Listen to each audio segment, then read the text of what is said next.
El Señor es mi pastor. Nada me faltará. En lugares de delicados pastos me hará descansar. Junto a aguas de reposo me pastoreará. Confortará mi alma. Me guiará por sendas de justicia por amor a su nombre. Aunque ande en valle de sombra de muerte, no temeré mal alguno, porque tú estarás conmigo. Tu vara y tu cayado me infundirán aliento. Aderezas mesa delante de mí en presencia de mis angustiadores. Unges mi cabeza con aceite. Mi copa está rebosando. Ciertamente el bien y la misericordia me seguirán todos los días de mi vida. En la casa de Jehová moraré por largos días.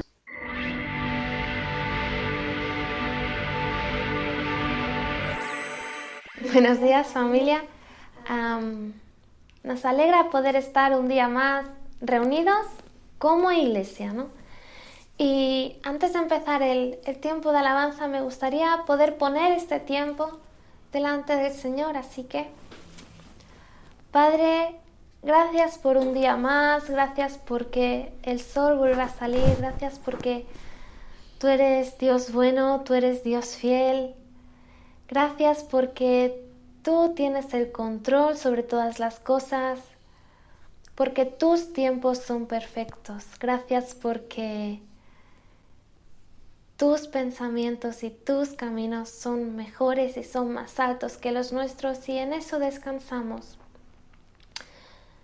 Padre, y en este momento queremos presentarte este tiempo de alabanza para que sea para tu gloria y para tu honra.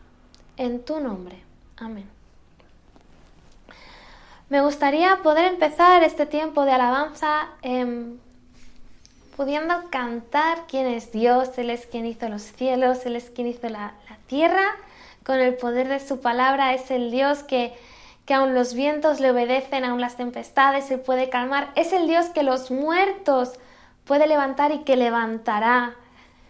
Él es soberano, Él es todopoderoso, Él es misericordioso, ¿no? Y me gustaría poder empezar este tiempo cantando esto, ¿no? Pudiendo adorar a Dios, reconociendo todo eso de Él.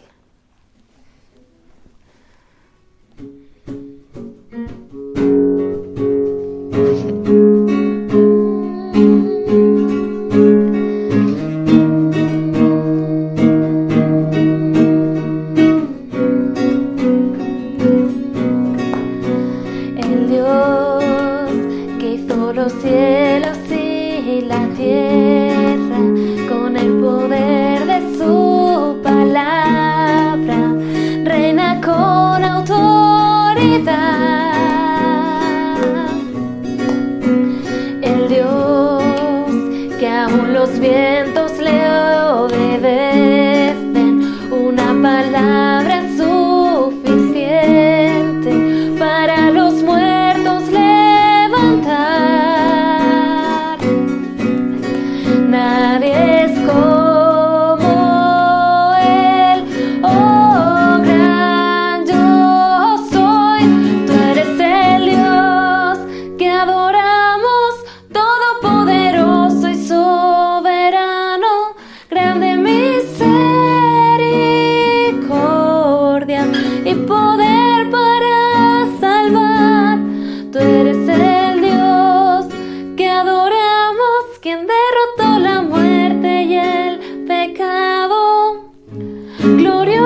trono para llevar sobre sus hombros nuestra culpa y transgresión. Jesús, exaltado sobre todo, nombre sobre todo nombre, solo en Él hay salvación. Nadie es como Él, oh gran yo soy. Tú eres el Dios que adoramos, todopoderoso y soberano, grande misericordia y poder para salvar. Tú eres el Dios que adoramos, quien derrotó la muerte y el pecado, glorioso Redentor y Rey, te adoramos.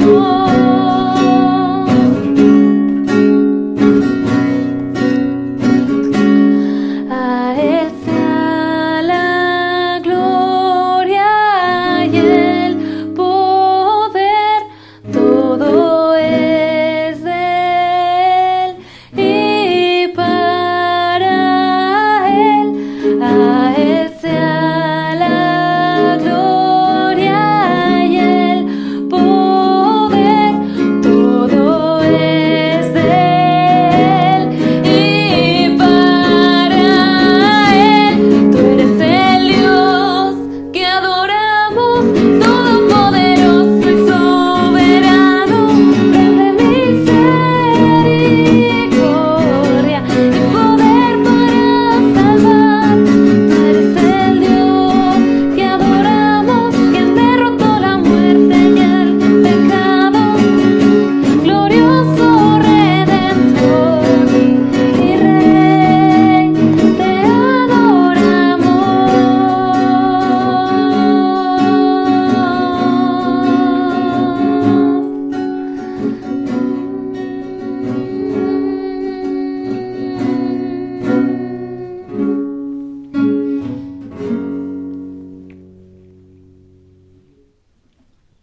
Siguiendo en este tiempo de alabanza, me gustaría poder compartir con vosotros un pequeño texto en Juan 15. Dice: Yo soy la vid verdadera, y mi Padre es el viñador. Todo sarmiento en mí que en mí no da fruto, lo quita, y todo el que da fruto, lo poda para que dé más fruto. El labrador, el Padre, es aquel que corta, pero también es aquel que poda. Y me sorprende porque el podar es un proceso imprescindible para transformar un árbol salvaje en un árbol fructífero. Es un proceso necesario para extraer un potencial retenido. Entonces, con este pensamiento, el hecho es que aunque seamos hijos que dan fruto, a veces no es suficiente. Y el podar es algo necesario para que de un fruto que ya está dando se quite, para que dé un mayor fruto, un fruto que sea para la gloria de Dios. Y con este pensamiento me gustaría invitarte a cantar una canción, pero en una actitud de sincera entrega, sabiendo que realmente confías en el labrador para que él pode lo que tenga que podar.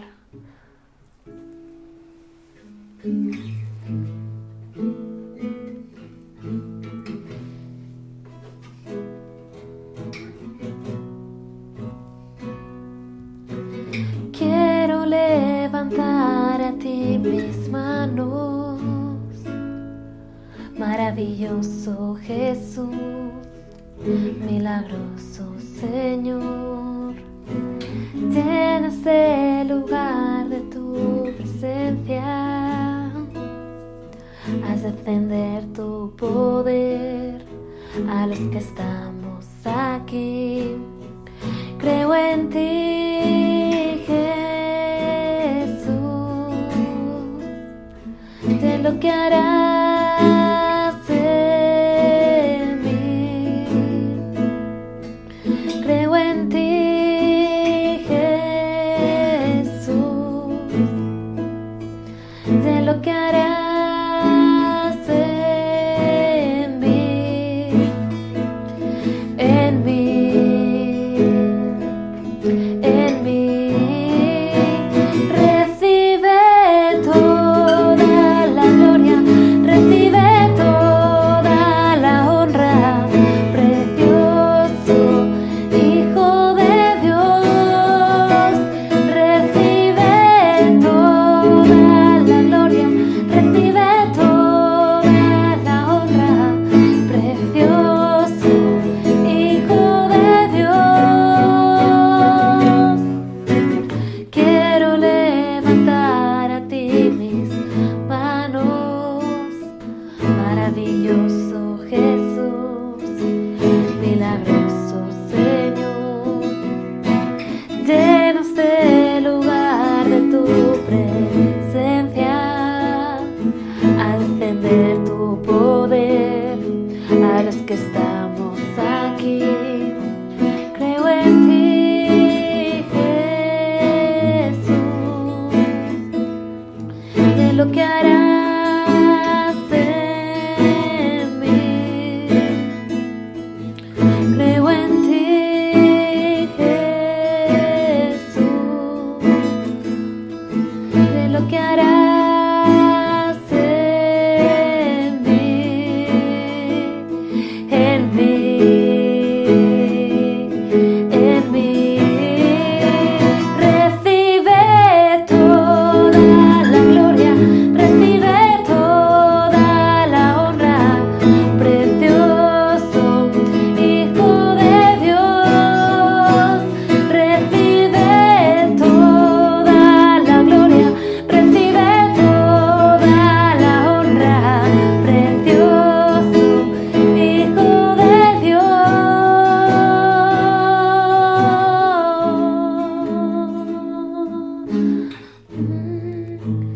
Hijo de Dios.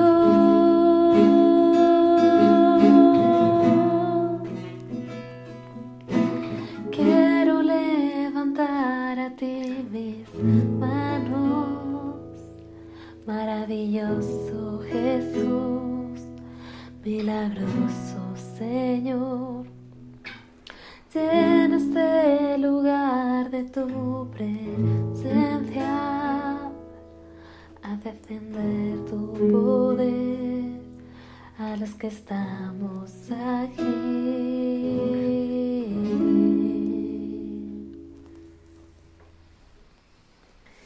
Y lo curioso de la poda es que esta se produce en invierno, y esto es a causa de que los pámpanos no saquen hojas, sino que toda la vitamina que tienen sea para profundizar en la raíz, esa raíz que es la intimidad con Dios, ¿no?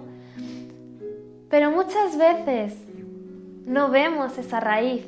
Bueno, creo que nunca nadie puede ver una raíz a no ser que extraiga el árbol. Entonces, aunque no podamos ver todavía el fruto que Dios quiere que demos, tienes que saber, tenemos que saber como iglesia, como familia, que Dios está ahí, que Dios sigue trabajando. Que aunque sea un invierno frío el de la poda, nunca olvides que después del invierno llega la primavera. Y aunque tú no puedas verlo, aunque no podamos verlo con nuestros ojos, recuerda que Dios no te abandona y que Dios sigue trabajando en ti.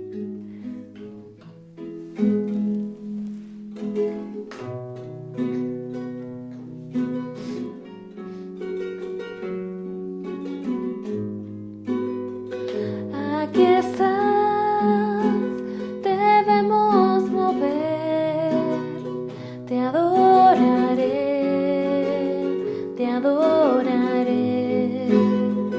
Aquí estás, obra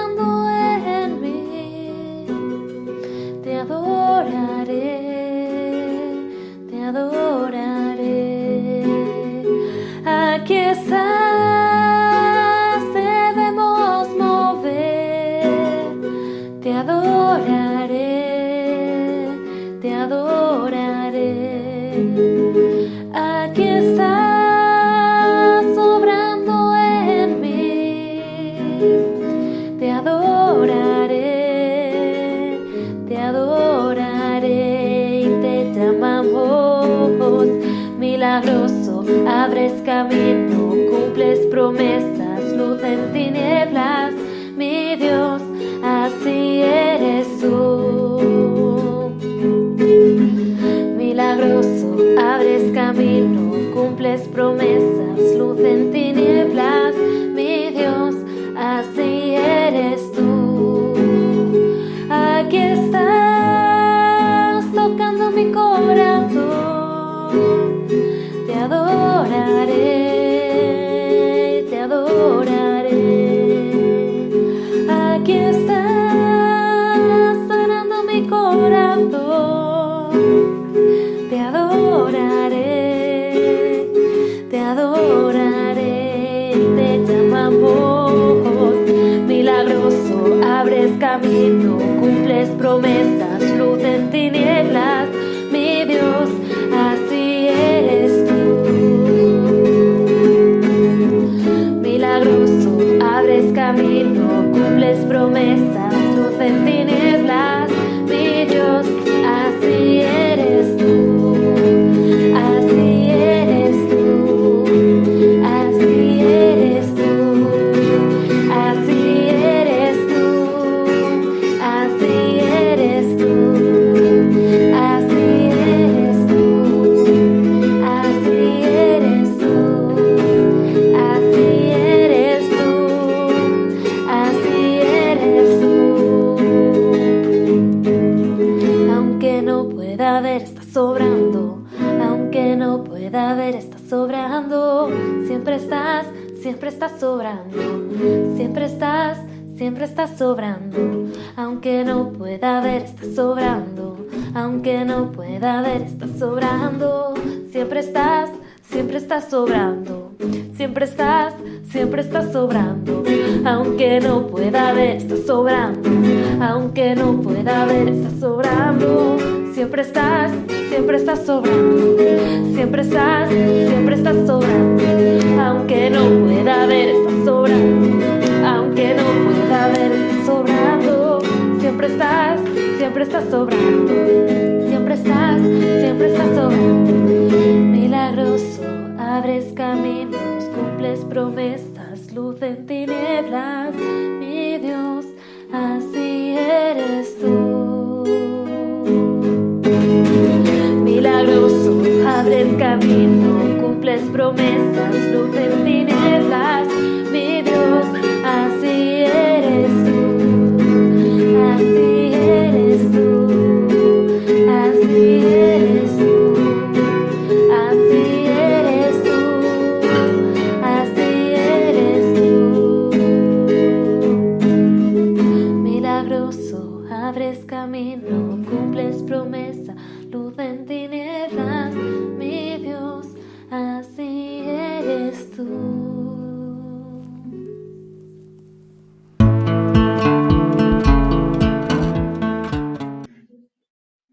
Muy buenos días, hermanos. Vamos hoy a pensar en lo que Dios tiene para nosotros, basado en las promesas. Acabamos de cantar que Él cumple promesas, que Él es milagroso, que Dios está siempre con nosotros. Y quisiera compartir hoy sobre la idea de que debemos estar firmes en lo que Dios nos dice, firmes en sus palabras y firmes en sus promesas. Hace 2 domingos, cuando celebramos la resurrección de Jesús, nuestro Mesías y Salvador, recordamos una pregunta hecha por los ángeles a las mujeres que fueron al sepulcro de Cristo. ¿Por qué buscáis entre los muertos al que vive? Es interesante cuánto podemos aprender en las preguntas. Es muy importante escuchar las preguntas. Esta hizo reflexionar en la realidad de saber en dónde estamos buscando nosotros la vida, la paz, el gozo verdadero. ¿En qué lugar estamos buscando realmente estas aspectos de nuestra vida, la vida abundante, pues tiene que ser en el que está vivo, ¿no? El domingo pasado, la pregunta que meditamos fue la que hicieron los varones vestidos de blancos que acompañaban al Señor en el cielo cuando su ascensión. Y la pregunta era, ¿por qué estáis mirando al cielo?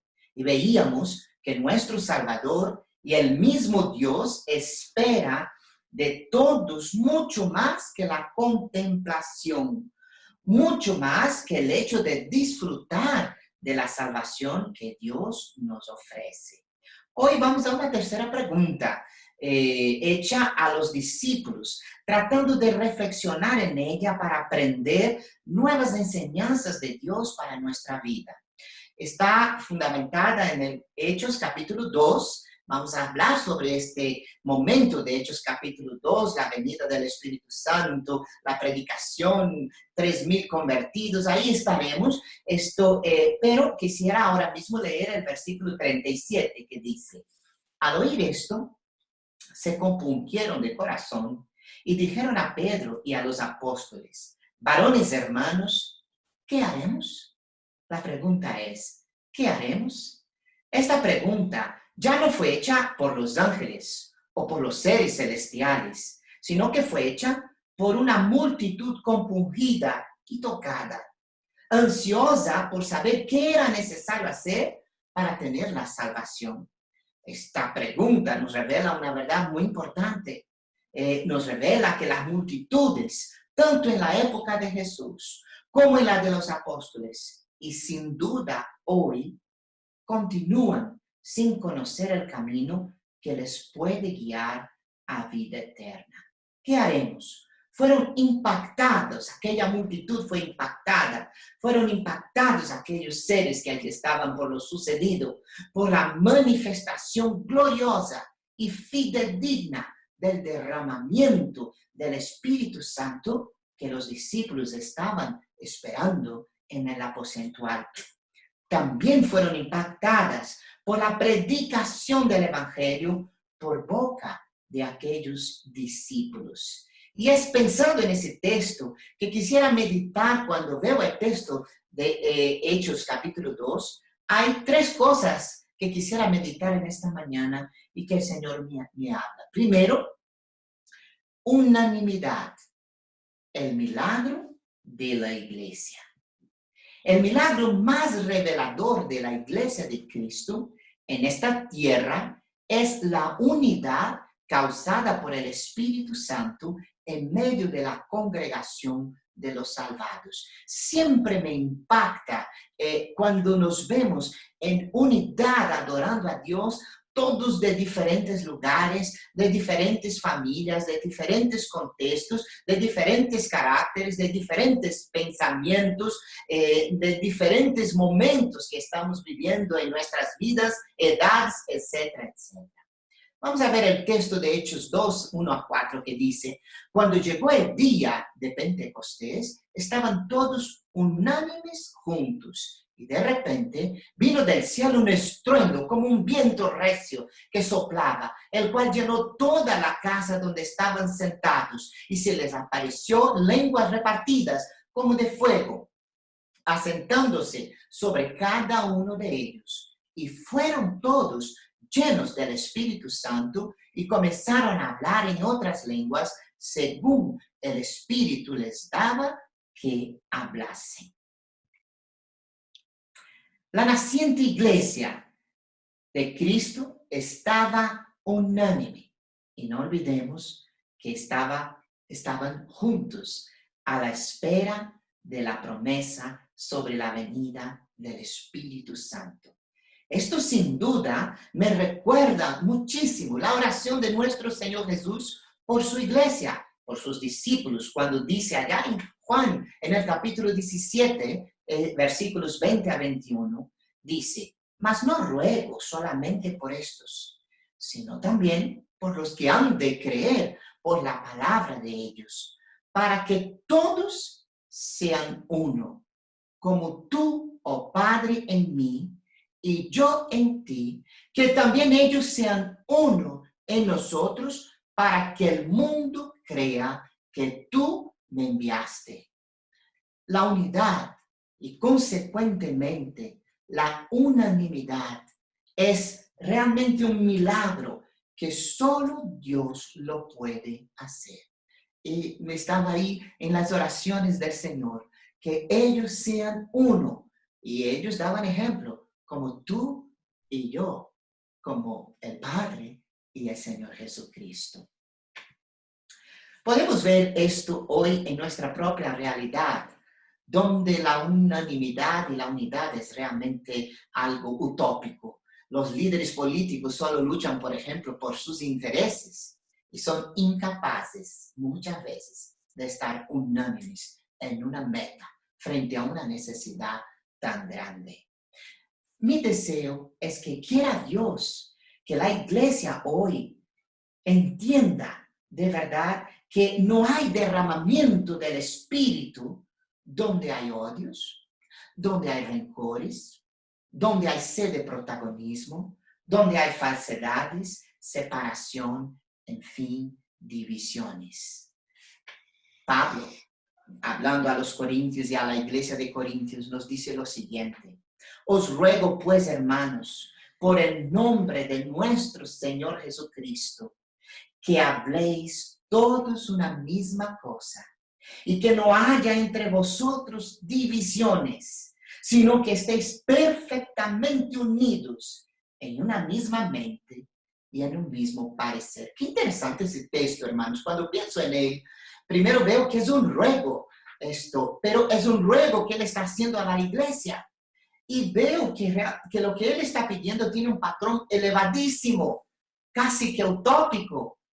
Pero si no fuera posible, no tendría sentido que rogara a la iglesia que podamos ser unos, que podamos vivir en unidad y ser unánimes en el propósito que Dios tiene para nuestra vida, a pesar de nuestra diversidad. ¿Cuándo aprenderá la iglesia del Señor que son justamente, o que es justamente la división, o son justamente las divisiones, son ellas que nos dejan a merced del enemigo? ¿Cuándo aprenderemos aquella palabra que Jesús decía: si una casa está dividida, no va a sobrevivir? ¿Quién puede realmente aceptar a Cristo si el Espíritu de Dios no prevalece en la iglesia, aún por encima de nuestras particularidades? Si realmente no es el Espíritu de Dios el que nos une y que hace limar nuestras diferencias para que la gloria de Dios se manifiesta. El apóstol Pablo, hablando a la iglesia de Roma, dice lo siguiente: porque todos los que son guiados de Dios, estos son hijos de Dios. Pues no habéis recibido el espíritu de esclavitud para estar otra vez en temor, sino que habéis recibido el espíritu de adopción, por el cual clamamos: Abba, Padre.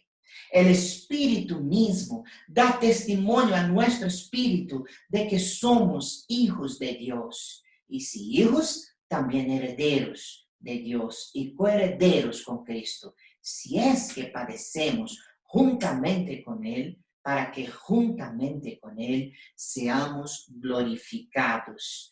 Es un texto precioso ese texto, y quisiera comentar un poquito antes de pasar a la próxima diapositiva. Nos está diciendo aquí el apóstol Pablo que todos los que son guiados por el Espíritu de Dios, estos son hijos de Dios. También nos está diciendo que nosotros, como hijos de Dios, no hemos recibido realmente un espíritu, en nuestra vida, el espíritu que nos dirige y en nuestro propio sentimiento no es un espíritu ya de esclavitud. Es muy interesante que la vida de un esclavo, hasta que él pueda admitir su libertad, no es simplemente cuando tiene libertad, sino es cuando de su corazón sale el sentimiento de ser esclavo.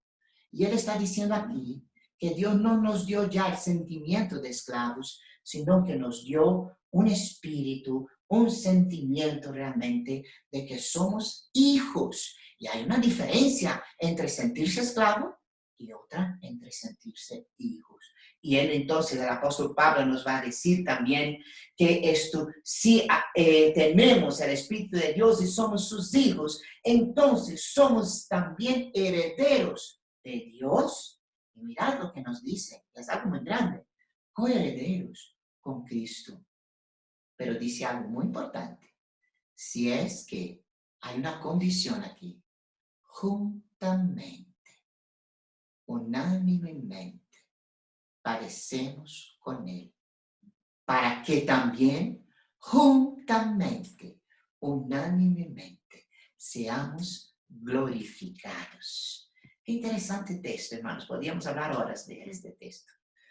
El milagro de la presencia del Espíritu Santo es esta unidad sobrenatural del cuerpo de Cristo que prosigue a ejecutar todo el plan divino. Gálatas, esto nos habla el apóstol Pablo en Gálatas, ¿no? En su carta a los Gálatas, esto nos va a decir así, porque toda la ley en esta sola palabra se cumple, amarás a tu prójimo como a ti mismo. Pero si os mordéis y os coméis unos a otros, mirad que también no os consumáis unos a otros. La unidad verdaderamente es el milagro que Dios opera en el seno de la iglesia. Y todos como parte del cuerpo debemos luchar para que la unidad sea una realidad.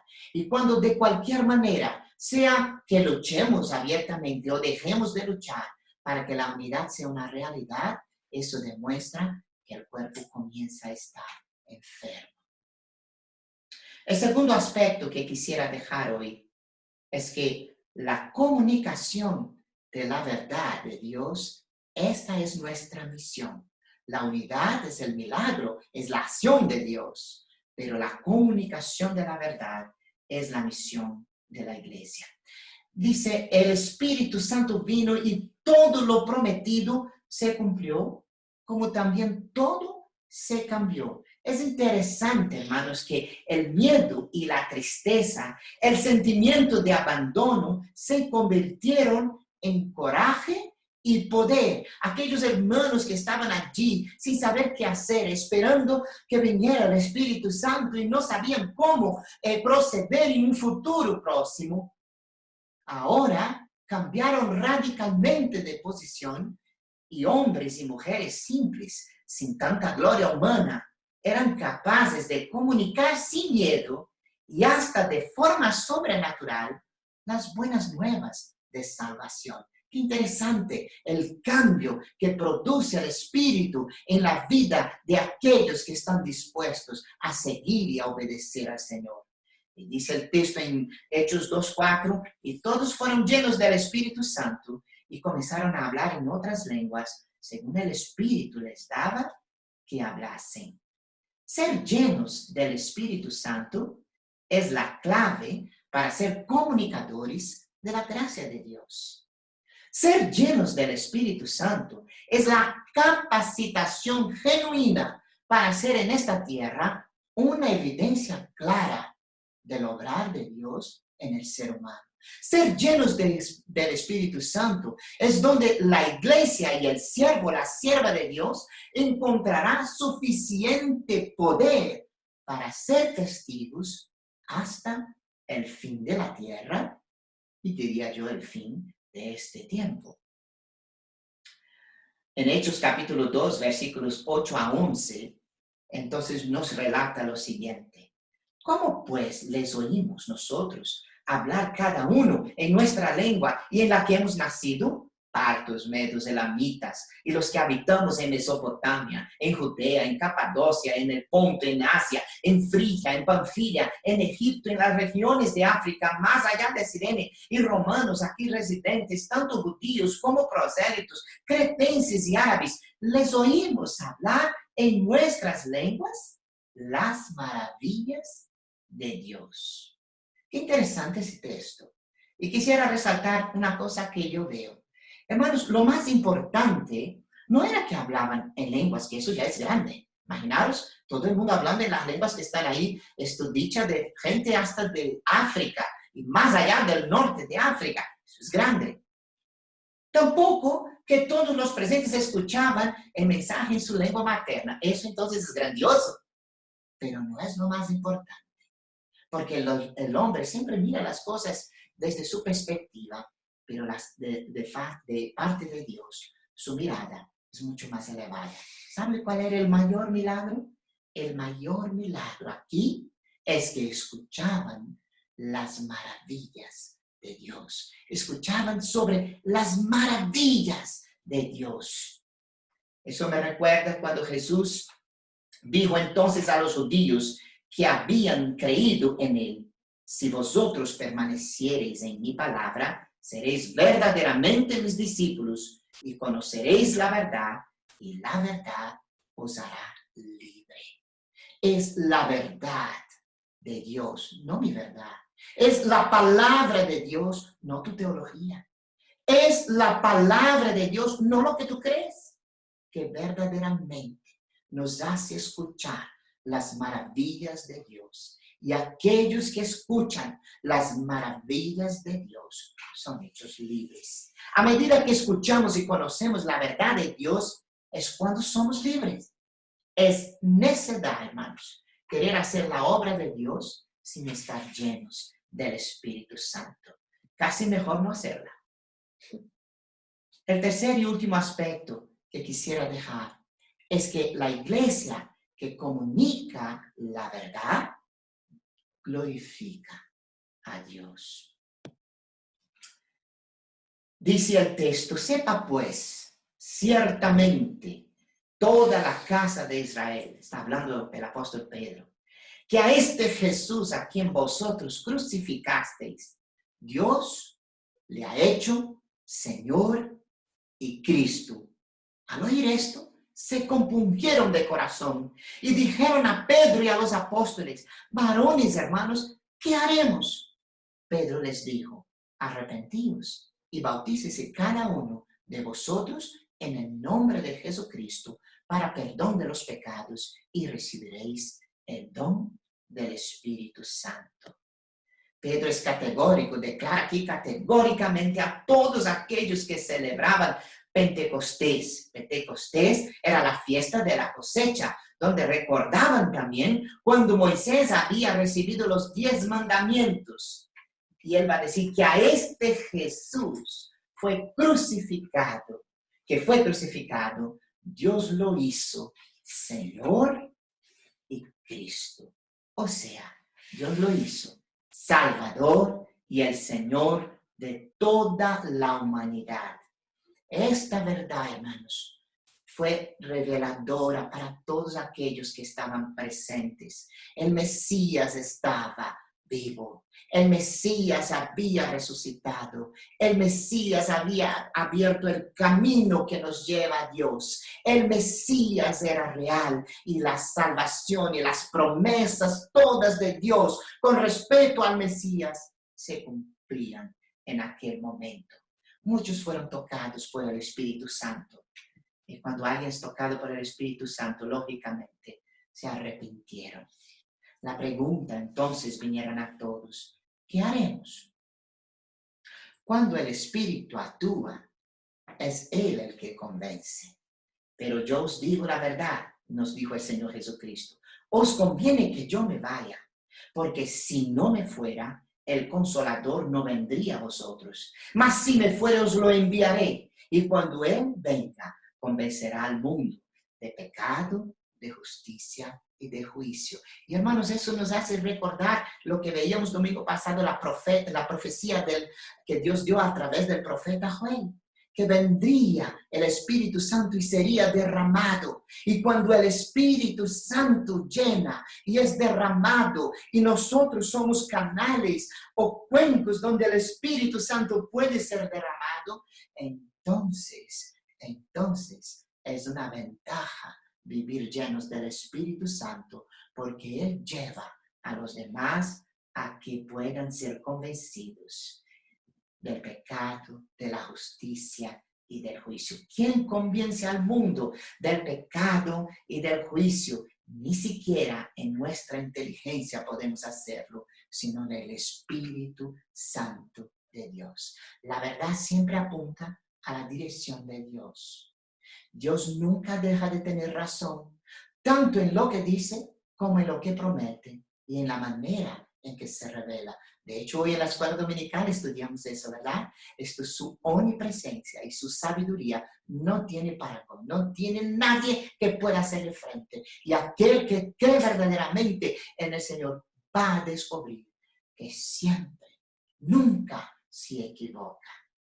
Nadie se queda pasivo frente a la gloria de Dios. La expresión de todos los siervos y siervas de la Biblia son de admiración y de rendición a esta gloria de nuestro Señor de Dios. Nosotros podemos ver innumerables testimonios, hombres y mujeres en la Biblia, que se rindieron frente a la gloria y la verdad de Dios. ¿Qué haremos? Miles de personas aquel día encontraron en la verdad revelada la salvación en Cristo. Dios fue glorificado aquel día y su gloria es transformadora para la vida de los que la experimentan. Mira lo que Dios dice para los llamados de su nombre. Todos los llamados de mi nombre, para gloria mía, los he creado, los formé y los hice. Es interesante que los que son tocados por Dios debido a su gloria pasan a ser reveladores de su gloria y encuentran en ella el sentido primario de su existencia. Hemos sido creados para su gloria. Hemos sido creados para la gloria de Dios. En Hechos capítulo 12, versículos 39 a 41 nos dice, porque para vosotros es la promesa, y para vuestros hijos, y para todos los que están lejos, para cuantos el Señor nuestro Dios llamare, y con otras muchas palabras testificaba y les exhortaba, diciendo, sed salvos de esta perversa generación. Así que los que recibieron su palabra fueron bautizados y se añadieron aquel día como 3,000 personas. Vamos a ir concluyendo. Y pensando en algunas cosas para concluir. Iglesia del Señor, es tiempo de servir a Dios unidos. Todos nosotros tenemos la responsabilidad y la misión de luchar por la unidad. Es tan fácil romper las cosas, pero construir no es nada fácil y demanda sacrificio, renuncia y humildad a veces para poder mantener la unidad. Esta es la única forma de que seamos y hagamos lo que Dios ha planificado, porque en su oración Jesús decía que solamente estando unidos es que el mundo creerá que realmente Él es Dios. Y nos dice entonces Hechos capítulo 2, versículos 46 y 47. Y perseverando unánimes cada día en el templo y partiendo el pan en las casas, comían juntos con alegría y sencillez de corazón, alabando a Dios y teniendo el favor con todo el pueblo. Y el Señor añadía cada día a la iglesia los que habían de ser salvos. Mirad, hermanos, Dios siempre cumple su promesa. Pero esta solo será eficaz en mi vida cuando yo crea y esté firme en ella. Por eso comencé diciendo, firme en sus promesas. Nuestra misión no es protagonismo o lucha por poderes, sino ser la manifestación del poder de Dios en esta tierra. Miremos lo que Dios testifica a una iglesia fiel como fue la iglesia de Filadelfia. Yo conozco tus obras y aquí he puesto delante de ti una puerta abierta, la cual nadie puede cerrar, porque aunque tienes poca fuerza, has guardado mi palabra y no has negado mi nombre. Por cuanto has guardado la palabra de mi paciencia, yo también te guardaré de la hora de la prueba que ha de venir sobre el mundo entero para probar los que moran sobre la tierra. La iglesia fiel se convierte en una puerta abierta para la gloria de Dios y nadie la podrá resistir ni cerrarla. Me acuerdo cuando Jesús habla a Pedro y dice Pedro, sobre lo que tú estás declarando aquí, sobre esta fe que tú estás manifestando, yo edificaré mi iglesia y las puertas del infierno no prevalecerán. No hay nadie que pueda cerrar a la iglesia del Señor. No hay nadie que pueda cerrar la iglesia fiel del Señor. Pero hay un otro aspecto aquí. La iglesia fiel es guardada por Dios en los tiempos de luchas y dificultades. Y allí apunta a que no es el coronavirus la mayor de las dificultades que va a venir. Va a venir muchas otras. Va a llegar un momento donde la iglesia se verá acorralada frente al mal y la maldad en este mundo. Pero aún ahí, Dios la guardará. Y si Él la guarda, hermanos, ¿qué temor hay que haber? La iglesia fiel es aprobada cuando pasa por las pruebas que la vida nos depara. La iglesia fiel será como la novia. Y dirá, a pesar de todos los avatares y batallas que la novia ha enfrentado, el día de su boda llegará sin mancha ni arrugas delante de su encuentro con el Salvador. ¿Quién puede hacer esto? Sino solo el Señor. Dice en Efesios 5:27, ¿verdad? A fin de presentarla a sí mismo una iglesia gloriosa que no tuviese mancha, ni arruga, ni cosa semejante, sino que fuese santa y sin mancha. Entonces, terminando, hermanos, sigue la pregunta. ¿Qué hacer? Para todos los que quieren recibir la salvación que Dios nos ofrece en Cristo, la palabra de Dios es clara. Es necesario arrepentirse. Es necesario ser consciente de nuestros pecados. Es necesario reconocer que somos pecadores. Y es necesario arrepentirnos y cambiar y clamar al Señor por su perdón. Pero también dice, es necesario aceptar a Cristo como Salvador y dueño y Señor. También es necesario dar real testimonio de esta verdad cuando nos bautizamos, al bautizarse, ¿cierto? ¿Por qué digo eso? ¿Y por qué dar real testimonio? Porque el bautismo no salva a nadie, hermanos. Y hay mucha gente que se bautizó y se va a ir al infierno porque no viven con el Señor. El real testimonio viene de aquellos que realmente están llenos del Espíritu Santo y viven lo que Dios nos dice. Y cuarto, porque es necesario y debemos permitir que el Espíritu Santo te llene en su presencia. ¿Qué hacer?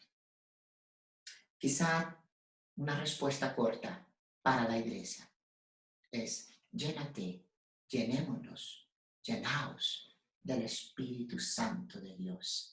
Sin su Espíritu no hay teología que valga, no hay sabiduría que valga, no hay iglesia que valga, no hay pastor que valga, no hay miembros que valgan, no hay diáconos que valgan, no hay nadie que valga, porque solo Cristo es quien trajo la vida abundante. Llenémonos, pues. Vamos a orar terminando esta predicación. Padre amado, como siervos tuyos que somos, como iglesia del Señor, como aquellos que hacen tu voluntad, Señor, bendice a la iglesia Buen Pastor de Tres Cantos, comenzando por mi persona, a que nuestras vidas sean llenas del Espíritu Santo. Que la unidad sea una realidad. Que la verdad sea lo que salga de nuestra boca. Tu verdad sea la que salga de nuestra boca. Y que nuestras vidas te glorifiquen. Porque no queremos otra cosa que darte a ti siempre y en todo momento y en todas las circunstancias la gloria. Digno eres, Señor, de toda honra y de toda gloria. En nombre de Jesús. Amén. Bueno, hermanos, que Dios nos bendiga. Que vamos a pasar la palabra a Él. Él va a terminar ahora. Que el Señor os bendiga.